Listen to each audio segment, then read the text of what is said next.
Hello friends, इस video में हम लोग पैथोलॉजी का एक टॉपिक है शॉक जिसके बारे में जानेंगे। तो आइए वीडियो को शुरू करते हैं। सबसे पहले हम शॉक को डिफाइन करेंगे।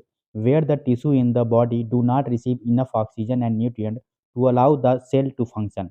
यानी कि सेल को प्रॉपर फंक्शन करने के लिए पर्याप्त मात्रा में ऑक्सीजन और न्यूट्रिएंट की आवश्यकता होती है। यदि बॉडी में मौजूद टिश्यू को पर्याप्त मात्रा में ऑक्सीजन और न्यूट्रिएंट नहीं मिल पाते हैं तो शॉक जैसी कंडीशन डेवलप हो जाती है। अब हम इसकी टियोलॉजी देखेंगे, यानी कि किसकी वजह से ये शॉक होता है, इसका कारण क्या है। Any condition that reduce blood flow, यानी कि वो सारी कंडीशन जिसकी वजह से ब्लड फ्लो में कमी आती है, एटियोलॉजी का कारण होता है। जैसे कि heart attack, heart failure, heavy bleeding, dehydration, change in blood vessels due to infection. Infection के कारण ब्लड वेसल में कोई भी चेंज आता है तो ये सारी चीज़ें एटियोलॉजी का कारण बनती हैं। अब हम इसका क्लासिफिकेशन देखेंगे। पहला क्लासिफिकेशन होता है hypovolemic shock, reduction of blood volume, जैसे कि सीवियर हैमरेज, यानी कि ट्रॉमा के केस में देख सकते हैं। फ्लूइड लॉस, जैसे कि सीवियर बर्न, डायरिया के केस में देख सकते हैं। दूसरा होता है इसमें सेप्टिक शॉक, यानी कि ब्लड में किसी भी तरह का बैक्टीरियल इन्फेक्शन हो जाता है तो उसे हम सेप्टिक शॉक बोलते हैं, also known as blood poisoning. तीसरा होता है इसमें cardiogenic shock, due to systolic और डायस्टोलिक डिसफंक्शन, यानी कि सिस्टोलिक और डायस्टोलिक का जो फंक्शन होता है उसमें किसी तरह की कमी आ जाती है तो कार्डियोजेनिक शॉक जैसी कंडीशन डेवलप होती है।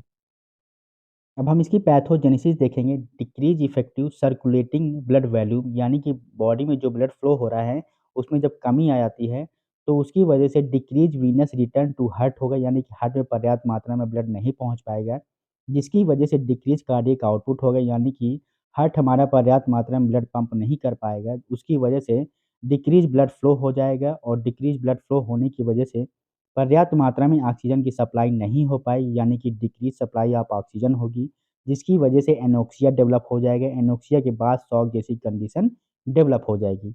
अब हम शॉक की स्टेज देखें। इसकी 3 स्टेज होती है। इनिशियल शॉक स्टेज होती है, प्रोग्रेसिव शॉक होता है, इरिवर्सिबल शॉक होता है। अब हम इसका क्लिनिकल मैनिफेस्टेशन देखेंगे।